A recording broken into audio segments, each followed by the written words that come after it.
One of the lengthiest legislative battles in Kansas history was resolved in 2002 when a 450-foot tall crane was used to place Ad Astra, this sculpture of a Kansas Indian, on top of the Kansas State House. This is Tim Rencher, the history guy for CJ Online, talking about how Kansas lawmakers since the 1880s had debated how to crown the dome. A jayhawk, a prairie dog, and a frontiersman were among the initial suggested subjects for the sculpture. But as part of an initiative begun in 1889, state officials decided to put up a bronze statue of Ceres, the Roman goddess of agriculture.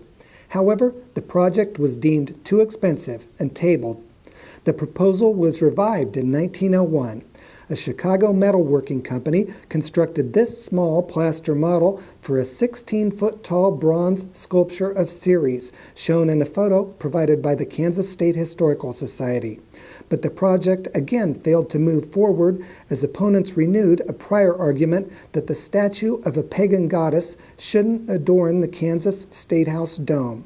Critics also stressed that Roman mythology characterized Ceres as being a woman of loose sexual morals.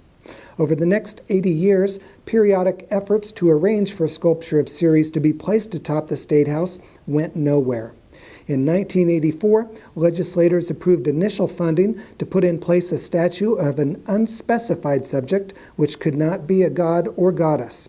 A competition then resulted in the selection in 1988 of a design for a bronze statue of a Kansas Indian warrior to crown the dome. Governor Bill Graves in 1997 kicked off a campaign to raise money to finance creation and installation of the bronze sculpture known as Ad Astra. That was taken from the state motto Ad Astra per Aspera, which translates from the Latin, to the stars through difficulties. The sculpture, cast in June 2002, is 22 feet 2 inches tall and weighs 4,420 pounds. A flatbed truck was used to take it on a 3,000-mile journey to 35 cities across the state before it was placed atop the dome in October 2002. The State House now stands 306 feet tall from the ground to the top of Ad Astra's bow. This is Tim Rencher, the history guy for CJ Online.